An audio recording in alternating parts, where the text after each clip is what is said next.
Shalom jemaat yang dikasihi Tuhan, damai sejahtera Allah penuhi hati kita semua. Firman Tuhan hari ini diambil dari Yakobus 1 ayat 19 dan 20, demikian firman Allah. Hai saudara-saudara yang kukasihi, ingatlah hal ini, setiap orang hendaklah cepat untuk mendengar, tetapi lambat untuk berkata-kata dan juga lambat untuk marah, sebab amarah manusia tidak mengerjakan kebenaran di hadapan Allah. Menjadi pelaku firman Allah adalah pokok bahasan dari keseluruhan rangkaian ayat yang kita baca dan dengar ini. Salah satu pokok bahasan kitab Yakobus adalah masalah etika atau perilaku orang percaya. Sehingga dalam kitab Yakobus ada banyak nasihat mengenai bagaimana berperilaku dalam menjalin relasi dengan sesama, khususnya dalam mengendalikan perkataan atau dalam berkata-kata. Tuhan mengingatkan agar kita menggunakan akal budi dalam berkata-kata, sehingga tidak terjerumus ke dalam dosa amarah yang tidak terkendali, yaitu dosa dalam perkataan.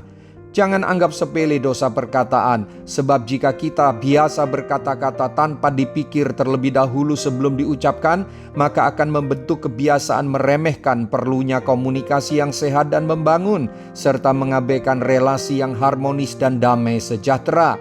Tuhan menghendaki di mana saja kita berada, seharusnya menciptakan damai sejahtera melalui perkataan dan sikap, yaitu sikap mengendalikan amarah melalui perkataan.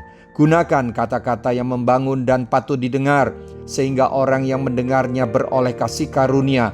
Pula kata Alkitab, jika kita berkata-kata atau berbicara, hendaklah sebagai orang yang menyampaikan firman. Bapak, Ibu, Saudara-saudari, betapa pentingnya kedewasaan kita dalam berkata-kata.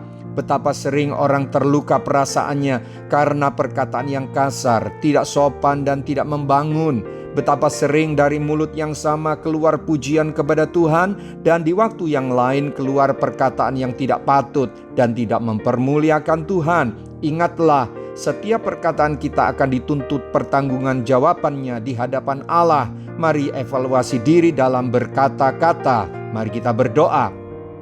Tuhan Yesus, Engkau mengajari saya untuk lemah lembut, sehingga ketika saya harus memberi jawaban ataupun dalam berkata-kata, maka kata-kata dan jawaban saya itu mendatangkan damai sejahtera. Ampuni saya ya Tuhan, sebab seringkali saya terlalu cepat emosi, sehingga melontarkan kata-kata yang tidak tepat dan membuat orang lain kehilangan damai sejahtera. Tolong saya ya Tuhan sebagai anak-Mu. Saya mau agar melalui hidup saya Engkau dipermuliakan. Saya mau pakai perkataan saya untuk menciptakan suasana damai dan bahagia.